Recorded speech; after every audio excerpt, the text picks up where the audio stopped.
already decided if we find money, we want to give our percentage back to the community that Pablo Escobar destroyed. You're seeing shallow peaks, something's going on. Where it is right here. Because of its size, it could be a safe, could be an ammo box.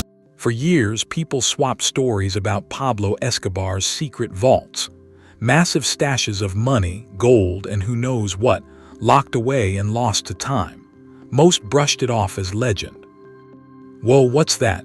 Oh, dude, that definitely looks like a box. Just broke the top of the box. Pablo could have hidden money at one time in this box. Big enough for thousands of dollars. But now, one of those vaults has actually been opened. And what was found inside is beyond wild. We're talking insane riches, strange artifacts, and chilling reminders of Escobar's power.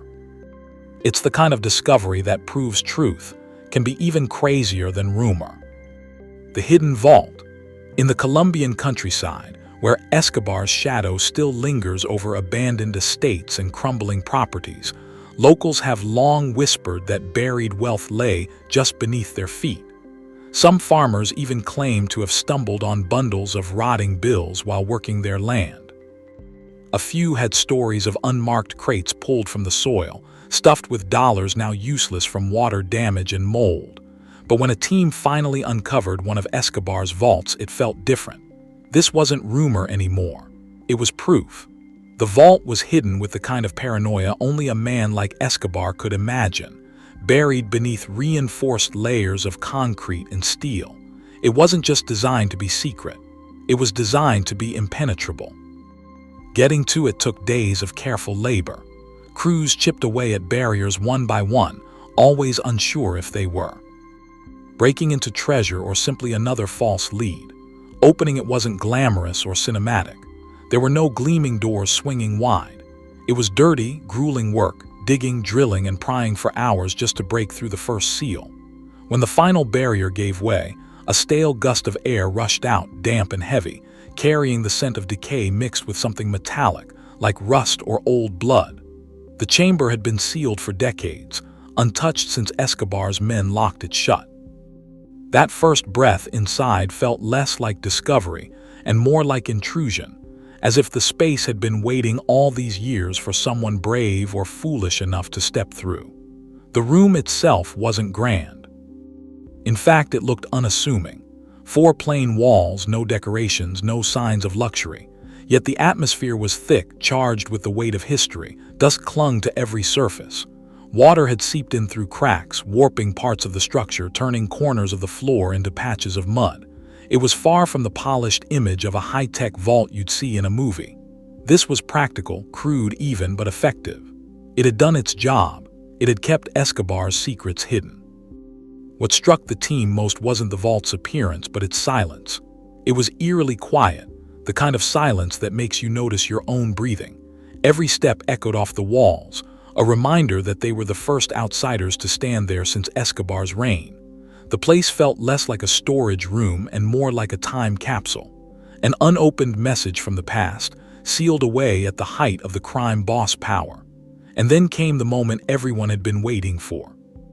Flashlights swept across the room, catching the edges of containers stacked in the shadows.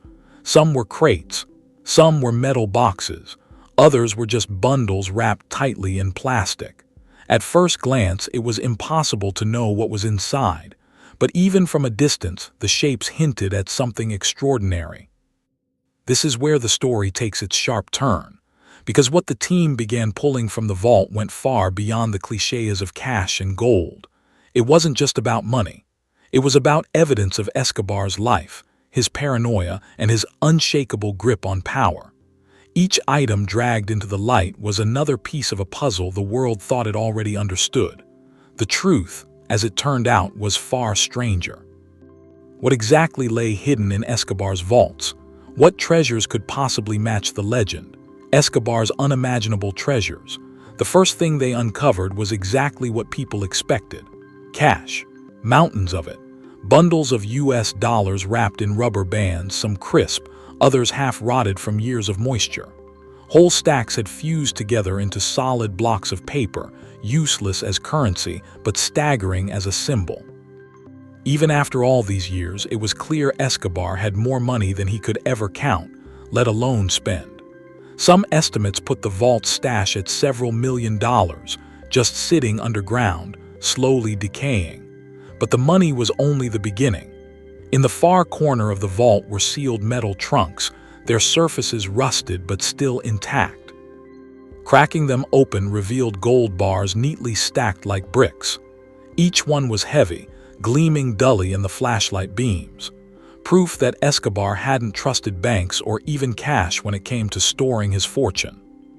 Alongside the gold were bags of jewels, loose diamonds, emeralds, and rubies spilling out of torn velvet pouches as if someone had thrown them in hastily before sealing the vault. Then came the surprises. One crate contained weapons, AK-47s, pistols, even a few grenade launchers wrapped in oily cloth to keep them from rusting. Next to the weapons was a pile of ammunition, enough to supply a small militia. These weren't decorative keepsakes. They were practical tools of war, stored away in case Escobar ever needed to rise again from the shadows. The vault also held stranger, more personal items. A collection of photo albums was stacked against one wall, their leather covers warped by humidity. Inside were snapshots of Escobar with his family, smiling on lavish vacations, posing with politicians, even feeding animals at his private zoo. The images felt jarring, almost surreal. Here was the man known worldwide as a ruthless kingpin captured in ordinary, even tender moments. Most shocking of all were the documents, sealed folders filled with letters, receipts, and ledgers that seemed to map out parts of Escobar's empire.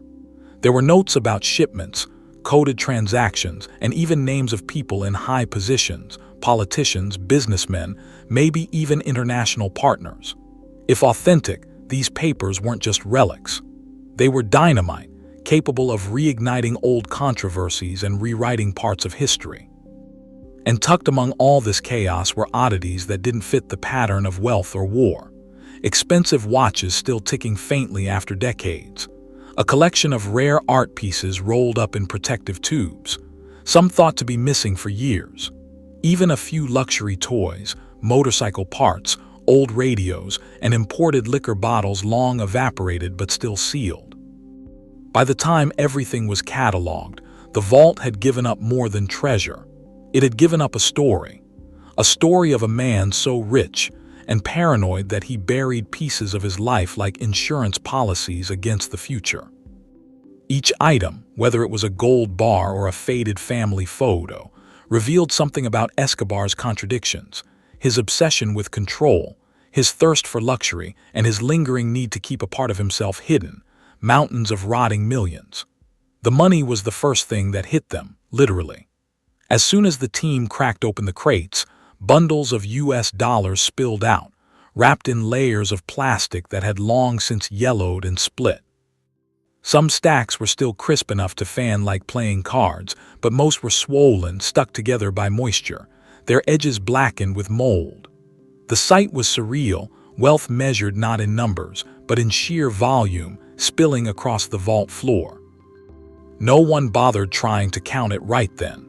Estimates put it in the millions, maybe tens of millions, though the exact figure will probably never be known. Much of it was unsalvageable, ruined by time. Rats had chewed through some bundles, leaving shredded green confetti in the corners. Other stacks had hardened into bricks, more like relics than usable cash. Still, the message was clear. Escobar had so much money he could afford to lose millions and not even notice. It was a strange irony. For years, rumors swirled that Escobar's cartel buried cash everywhere, in walls, fields, even under riverbeds. Farmers would occasionally unearth a stash, while plowing only to find the bills rotted beyond use. This vault was the proof those rumors weren't exaggerations. It was a snapshot of Escobar's problem of excess. He didn't just have too much money to spend. He had too much to store. Standing in front of those piles was both awe-inspiring and absurd. There was enough money to build schools, hospitals, or entire towns. And yet, for decades, it sat in the dark, forgotten. In a way, it summed up Escobar's empire perfectly. Immense power, wasted potential, and the constant need to hide. Power in shiny form. After the shock of the cash, the vault revealed something heavier, both literally and symbolically. Gold. Beneath the stacks of bills, the team found metal boxes lined with cloth. Each one hiding bars stamped with bank markings, serial numbers, and in some cases, no markings at all. They varied in size, some small enough to hold in one hand, others so heavy it took two people to lift them. The dull shine of aged gold filled the space with a different kind of weight. Not fragile like paper money, but solid, timeless, impossible to rot. Gold had always been Escobar's insurance policy. Cash could decay, but gold survived. And in his world, it wasn't just a commodity. It was leverage. Gold could buy weapons, loyalty, or safe passage in places where US dollars meant nothing. To Escobar, it was more than wealth. It was power cast in metal. Alongside the gold sat smaller boxes that glittered in the flashlights, jewelry, watches encrusted with diamonds, chains thick enough to double as weapons, rings so large they seemed impractical. Some pieces looked gaudy, designed to flaunt wealth in the most obvious way. Others were subtle, classic designs that suggested they weren't bought for display, but for value. Every piece carried a story, perhaps gifted to a trusted lieutenant, perhaps seized from an enemy, or maybe just hoarded by Escobar himself in moments of paranoia. A few items stood out. A Rolex encrusted with emeralds rumored to be custom-made. A gold crucifix so heavy it looked less like a religious symbol and more like a trophy, and a set of cufflinks carved into the shape of tiny pistols. A reminder that even Escobar's fashion carried a hint of menace. Unlike the cash, the jewelry and gold hadn't suffered much from time. They gleamed untouched, as if waiting to be worn again. Seeing them all together, the team couldn't help but imagine the parties, the meetings, the moments where these items might have once sparkled on Escobar or his closest allies. It was wealth, yes, but also theater. Every shiny object was part of a performance, a way to intimidate rivals and dazzle friends. In the end, the gold and jewelry told a truth that the cash couldn't. Money could disappear. It could be spent, burned, or lost in the ground. But gold was permanence.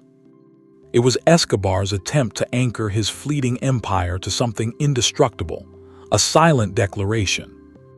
Even if I fall, my wealth will remain. Secrets more dangerous than money. If the cash and gold showed Escobar's wealth, the documents revealed his power. Hidden in battered briefcases and moldy folders, stacks of paper and notebooks were pulled from the vault, some wrapped in plastic, others left bare to the damp air. At first, they looked ordinary. Ledgers, receipts, scraps of notes. But the more the team studied them, the more it became clear these weren't simple records. They were a blueprint of Escobar's empire. There were lists of names, coded entries, and financial transactions that linked directly to businesses, politicians, and even foreign contacts.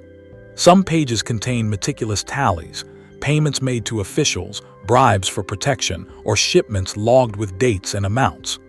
Other pages were shockingly casual, phone numbers scrolled next to first names, short notes like paid in full or moved to Cali. To anyone else, they might look like random scribbles.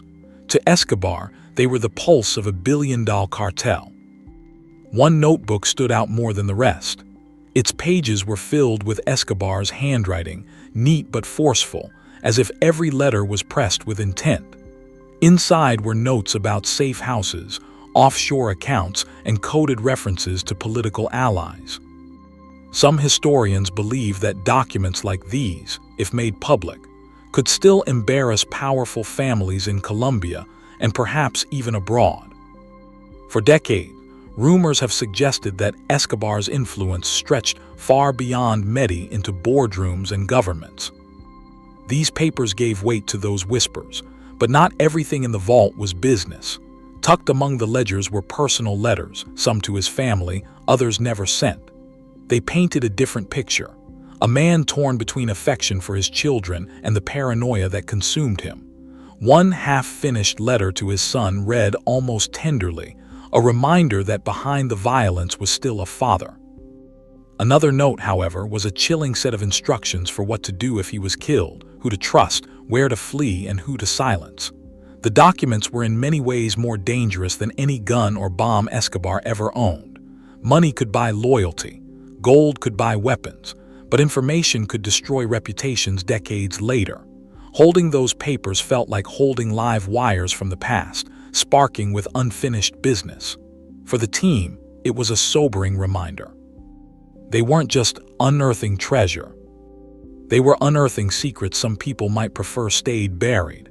Beyond the money, what objects did Escobar keep to project both terror and untouchable status? Tools of fear and prestige.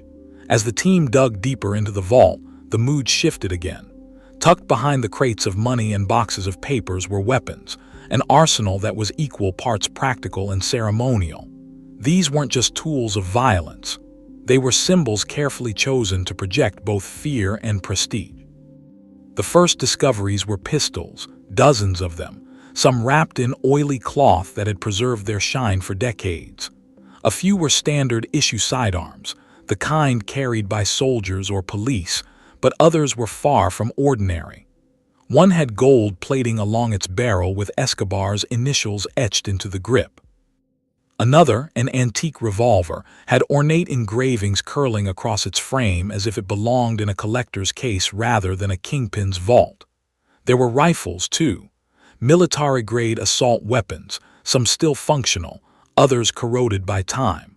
A few were packed in grease to keep them ready for use. A chilling sign that Escobar hadn't just been stockpiling for vanity. He was preparing for war. And for a man who once fought the Colombian state, the DEA, and rival cartels all at once, that preparation made grim sense. But not all the weapons were meant for the battlefield. Scattered among the firepower were pieces that seemed more like trophies. One shotgun inlaid with mother of pearl looked as though it had been custom-made as a gift.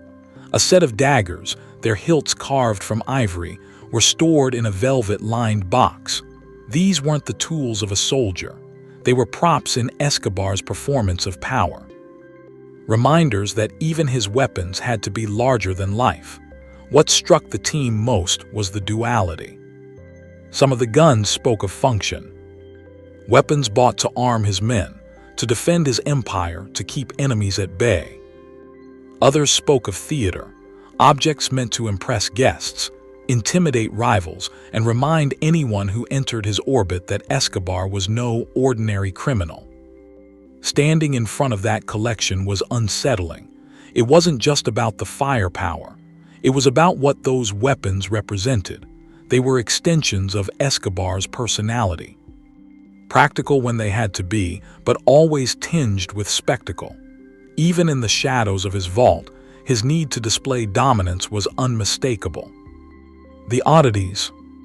If the money, gold, and weapons fit the legend of Escobar, what came next pushed the vault into stranger territory. Buried between the crates and boxes were items that didn't quite belong, oddities that revealed more about Escobar the man than Escobar the kingpin. The first surprise was art. Rolled canvases carefully wrapped in protective sheets were tucked into a corner. When unrolled, they revealed paintings thought to be lost, pieces smuggled out of Europe in the 80s, possibly stolen, possibly bought through shadowy channels. Some were signed by recognizable names, their authenticity still debated, whether real or fake. They spoke to Escobar's appetite for prestige. He didn't just want wealth. He wanted to own beauty, culture, even history. Nearby in a smaller crate were stacks of photographs. Some were faded Polaroids, others glossy prints. They showed Escobar in settings the public rarely saw, laughing at private parties, posing with luxury cars, hugging his children. But there were also photos of Escobar with faces far more controversial. Politicians, businessmen, even celebrities. A few of those images, if verified, could rewrite parts of Colombia's political story. Then came the personal keepsakes. A bundle of handwritten notes from his children, saved like treasures. Old cassette tapes labeled in his handwriting, their contents unknown but tantalizing. A pair of reading glasses worn and scratched, tucked inside a leather case. These weren't the belongings of a cartel boss. They were the mementos of a man who, despite his empire, clung to small reminders of his family and his mortality. And strangest of all, there were objects no one could easily explain. A taxidermy animal, preserved but decaying. A collection of vintage toys, still boxed as if intended for gifts. Even a bizarre piece of jewelry shaped like a miniature crown. Possibly a gag gift, possibly something Escobar wore in private moments of vanity. These oddities blurred the line between myth and reality. They showed that behind the legend of a ruthless kingpin was also a collector, a father, a man who indulged whims as much as he stockpiled power. It was messy, contradictory and human, and in some ways that made it more unsettling than the cash or the guns. By the time the team had sifted through the last of the crates, it was clear the vault was more than a storage room. It was a mirror of Pablo Escobar himself, chaotic, excessive, and contradictory. The cash spoke of his sheer abundance, the kind of wealth that couldn't possibly be managed, only buried. The gold and jewelry reflected his hunger for permanence and display. The documents showed his reach, how deep his influence went, how carefully he tracked every debt and favor. The weapons revealed both his readiness for war and his flair for intimidation. And the oddities, the art, the photos, the keepsakes reminded everyone that behind the myth of the ruthless kingpin was still a man. Vain, paranoid, sentimental, even whimsical. Taken together, the vault was less about what Escobar owned and more about what he feared. He feared loss, so he buried money. He feared betrayal, so he kept records. He feared obscurity, so he clung to tokens of family and fame. Every item was a symptom of that paranoia wrapped in the illusion of control. Escobar's life and rise long before the vaults, the billions, and the international manhunts. Pablo Emilio Escobar Gaviria was just a kid from Rio Negro, Colombia. Born in 1949 and raised in the nearby city of Medellín, he grew up in a modest household. His father was a farmer, his mother a school teacher. By most accounts, his childhood wasn't especially unusual, but Escobar wasn't content with ordinary. From an early age, he seemed to have an itch for more money, more status, more control. His first ventures into crime were small-time, stealing tombstones, reselling contraband cigarettes, even swiping cars. But he quickly showed a knack for two things that would define his future: boldness and business sense. Where others saw risk, Escobar saw opportunity. He didn't just want to make a living, he wanted to build an empire. By the 70s, that ambition collided with a booming market substance. At the time, the U.S. appetite for the harmful substance was skyrocketing, and Colombia's geography made it the perfect launchpad. Escobar recognized the opening before most, and he dove in. He started by smuggling small quantities, but his scale grew quickly. Within a few years, he co-founded what would become the Medellín cartel, the most powerful crime organization the world had ever seen. Escobar's genius wasn't just in moving product. It was in logistics. He built a network that could fly tons of substance into the U.S., hidden in planes, submarines, even inside everyday exports like bananas. His fleet of private aircraft alone was worth millions. And at the height of his operation, it was said that 80% of the substance entering the United States came from Escobar's cartel. And with substance came cash, more money than anyone could reasonably count. Escobar's fortune grew so fast that he literally ran out of places to store it. Reports claim he spent thousands of dollars a month on rubber bands just to bundle his bills. Some of his money was eaten by rats.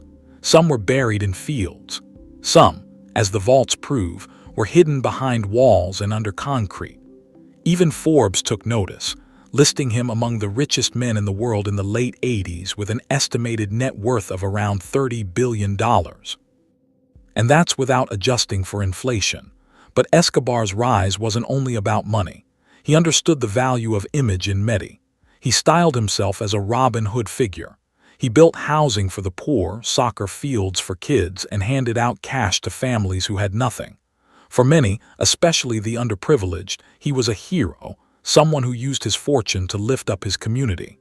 That loyalty became a shield. When the police came looking, entire neighborhoods protected him, hiding him, refusing to speak against him. At the same time, his brutality was unmatched. Escobar's motto was simple: plata o po, silver or lead. In other words, take the bribe or take the bullet. Judges, police officers, politicians, few dared to oppose him openly because those who did often didn't live long enough to regret it. His power wasn't just in wealth, but in the fear he could summon with a single order. By the early 80s, Escobar wasn't just a harmful substance trafficker. He was a kingmaker. He had influence in politics, business, and law enforcement. He even ran for office, briefly serving as an alternate member of Colombia's Congress. It was a move that stunned his critics and showed just how far his reach extended. Of course, his rise also sowed the seeds of his downfall. The more powerful he became, the harder it was for Colombia and the United States to ignore him. His cartel's violence escalated. Bombings, fascinations, kidnappings, and Escobar became the face of a war that threatened to destabilize the entire country. Still, it's impossible to understand the man without tracing this climb. From a restless teenager hustling on Maidan streets to the leader of a global substance empire, Escobar's rise was as fast as it was ferocious. And it was during this climb that he built not only his wealth but also the paranoia that led him to bury it in secret vaults. Convinced that someday only hidden fortunes would protect him. How did Escobar turn his fortune into something far greater? An empire built on loyalty, intimidation, and absolute control. Power, influence, and fear. Pablo Escobar's rise wasn't just about trafficking substance. It was about how he bent an entire nation to his will. At the peak of his power, Escobar's influence reached into nearly every corner of Colombian life. Politicians, police officers, and even judges were caught in his web. Some were bought with staggering bribes, others silenced with bullets. Escobar didn't just operate outside the law. In many ways, he made his own law. The saying that defined his empire was platmo, silver, or lead. For a mayor, it might mean a briefcase of money in exchange for looking the other way. For a police commander, it might mean a choice between taking the bribe or risking a bullet in the head. And for many, the decision wasn't difficult. Why refuse Escobar when the consequences were swift and often deadly? This strategy gave him an extraordinary reach. Entire communities stayed loyal to him because he built homes, funded schools, and kept food on the table. He was feared, yes, but in some neighborhoods he was also adored. To the poor, Escobar wasn't just a criminal. He was a benefactor, a man who did what the government never seemed to do. His generosity bought loyalty, and loyalty bought silence. Yet beyond the myth of Robin Hood, there was a darker side. Escobar unleashed a campaign of violence that shook Colombia to its core. In the late 80s and early 90s, assassinations of journalists, judges, and politicians became commonplace. Entire blocks were bombed in Medellin and Bogotá, killing civilians alongside intended targets. Airplanes were blown up mid-flight just to eliminate a single rival or send a message to the state. The effect was chilling. For many Colombians, Escobar was not just a kingpin. He was the most powerful man in the country, a figure whose shadow loomed larger than the government itself. His wealth bought him influence, but it was fear that cemented his control. Even those who despised him often kept quiet because speaking out was too dangerous. In a strange way, Escobar managed to embody both protector and predator. His supporters saw him as a shield against poverty, while his enemies and even many ordinary citizens saw him as a threat to peace, stability, and life itself. That duality, the mixture of admiration and terror, is what made him such a unique and enduring figure. And it's also why the vaults matter. They weren't just about storing riches. They were about ensuring Escobar's grip outlived any raid, arrest, or betrayal. They were about keeping his influence intact, even when the world turned against him, the vault's impact. The fascination with Pablo Escobar's hidden vaults isn't just about the money. It's about what those vaults represent. The intersection of myth, greed, and mortality. People are drawn to the idea that unimaginable fortunes could be lying just beneath the ground, waiting to be uncovered. It feels like treasure hunting mixed with true crime, a reminder that real life can sometimes outshine fiction. But the allure is complicated. On one hand, there's awe at the sheer scale of Escobar's wealth. Few figures in history accumulated so much power so quickly, and the vault is tangible proof of that excess. On the other hand, there's horror because behind the gold and cash lies a story of bloodshed, corruption, and fear. Every bar of gold, every stack of bills carries the weight of lives destroyed by his empire. What can you say about Escobar's riches and legacy?